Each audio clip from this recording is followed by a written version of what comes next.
अब हम लोग करते हैं प्रोमिसरी नोट।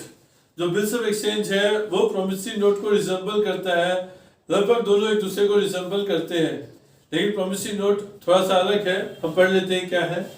प्रोमिसरी नोट भी रिटर्न इंस्ट्रूमेंट है, इसमें भी अनकंडीशनल रहता है। उसमें भी बिल्स ऑफ एक्सचेंज भी रिटर्न डॉक्यूमेंट था, उसमें भी अनकंडीशनल वर्ड यूज हो रहा था, लेकिन उस बिल्स ऑफ एक्सचेंज में ऑर्डर होता है।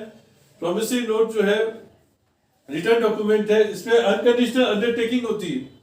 अंडरटेकिंग मतलब जो प्रोमिसरी नोट प्रिपेयर कर रहा है वो अंडरटेकिंग भी दे रहा है कि वो जो है पेमेंट कर देगा, सर्टेन सम ऑफ मनी, जो स्पेसिफाइड सम है मनी का वो पे कर देगा, जिसका नाम उस पर लिखा हुआ है उसको पे कर देगा, या जिसको डायरेक्टेड होता है उसको पे कर देगा।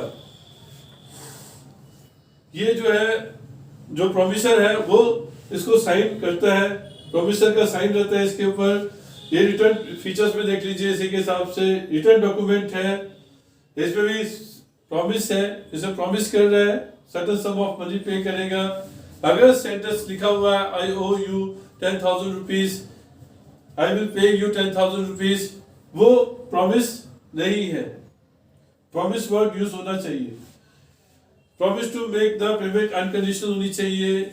सेंटेंस ऐसे नहीं लिखा होना चाहिए कि I will pay, I promise to pay you 10,000 rupees as soon as possible.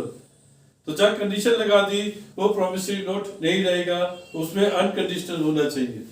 Payment specified होनी चाहिए, उसमें साफ लिखा होना चाहिए कितना अमाउंट पे करेगा, 10,000, 20,000, 1 लाख, जितना भी अमाउंट पे करना है वो स्पेसिफाइड होना चाहिए। साइन होना चाहिए प्रोमिसर का, पेई का नाम मेंशन होना चाहिए। जो प्रोमिसरी नोट है उस पे पेई का नाम मेंशन होता है, बियरर को पेएबल नहीं होता है।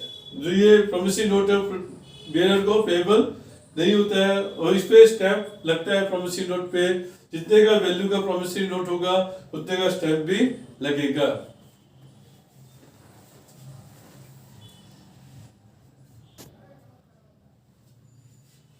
अब हम लोग देख लेते हैं डिफरेंस देखते हैं प्रोमिसरी नोट और बिल्स ऑफ एक्सचेंज में क्या डिफरेंस है। डिफरेंस करने से पहले एक स्पेसिमेन देख लेते हैं कि बिल्स ऑफ एक्सचेंज का क्या स्पेसिमेन होता है और प्रोमिसरी नोट का क्या स्पेसिमेन होता है।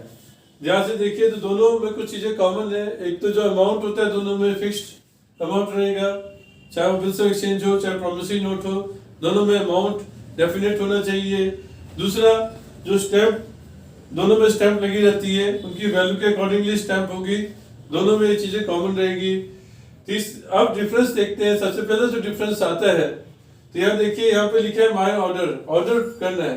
बिल्स ऑफ एक्सचेंज में ऑर्डर होता है अनकंडीशनल ऑर्डर, और यहाँ पे होता है आई प्रॉमिस टू पे, मतलब इसमें एक प्रॉमिस होता है, एक एक्नॉलेजमेंट होती है प्रोमिसरी नोट के अंदर। अनकंडीशनल है, ये भी अनकंडीशनल है, लेकिन यहाँ पे ऑर्डर कर रहे हैं मतलब हुक्म दे रहे हैं। यहाँ पे हम हुक्म दे रहे हैं कि पेमेंट करनी है, या तो हमको करिए या किसी और को करिए, जिसका नाम हम स्पेसिफाई करें, या जो बेरर है डॉक्यूमेंट का उसको पे करिए। तो इसके अंदर हुक्म रहता है, हम हुक्म कर रहे हैं किसी को पेमेंट करने के लिए। इसके अंदर प्रॉमिस रहती है, इसके अंदर जो ड्रॉवर है वो प्रॉमिस कर रहा है। ड्रॉवर यहाँ पे प्रॉमिस कर रहा है कि मैं पेमेंट कर दूंगा, मैं आपको पेमेंट कर दूंगा, या जिसका नाम स्पेसिफाइड होगा उसको पेमेंट कर दूंगा। एक और डिफरेंस है, इसमें कि नाम मेंशन नहीं है किसको पेमेंट करना है, लेकिन इसके अंदर नाम मेंशन रहता है, उसको पेमेंट करना है, उसका नाम यहाँ पे मेंशन रहता है, जिसको भी पेमेंट करना है। मतलब पेई का नाम मेंशन रहता है, इसमें पेई का नाम मेंशन नहीं होता है। इसके अंदर जो ड्रॉवर होता है वो पेई हो सकता है, ड्रॉवर को पैसे मिल सकते हैं। इसमें ड्रॉवर पेमेंट कर रहा है, इसलिए ड्रॉवर कभी भी पेई नहीं हो सकता है। फिर इसमें देखिए बिल्स ऑफ एक्सचेंज में एक्सेप्टेड लिखा है वर्ड, यहाँ पे जो ड्रॉवी है वो एक्सेप्ट करता है इसको, मतलब ड्रॉवी का एक्सेप्टेंस जरूरी है, इसके अंदर एक्सेप्टेंस जरूरी नहीं है। जो बिल्स ऑफ एक्सचेंज होता है उसके अंदर 3 पार्टीज आती हैं, एक तो ड्रॉवर है, दूसरा ड्रॉवी है, तीसरा पेई है।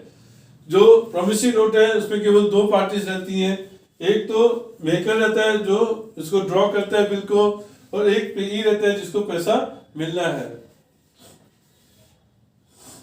जो ड्रॉवर है, जो बिल्स एक्सचेंज को जो ड्रॉ कर रहा है, बना रहा है, वो सेलर है या डेब्टर है हमारा जो क्रेडिटर है, सेलर है या क्रेडिटर है जो इसको प्रिपेयर कर रहा है, और जिसने पैसे लेने हैं वही इसको प्रिपेयर करता है। और लेकिन प्रॉमिसरी नोट में जो बायर या डेब्टर है वो इसको प्रिपेयर करता है, यानी कि जिसने पैसा देना है वो प्रॉमिसरी नोट प्रिपेयर करता है। लायबिलिटी जो होती है ड्रॉवर की सेकेंडरी होती है लायबिलिटी, जब ड्रॉवर पे नहीं करता है तभी ड्रॉवर को पेमेंट करनी पड़ेगी अगर बिल उसने एंडोर्स कर दिया है तो। जो प्रॉमिसरी नोट है उसमें जो ड्रॉवर है उसकी लायबिलिटी प्राइमरी ही है, उसी को ही पे करना है और कोई इसके साथ कंडीशन अटैच्ड नहीं होती है।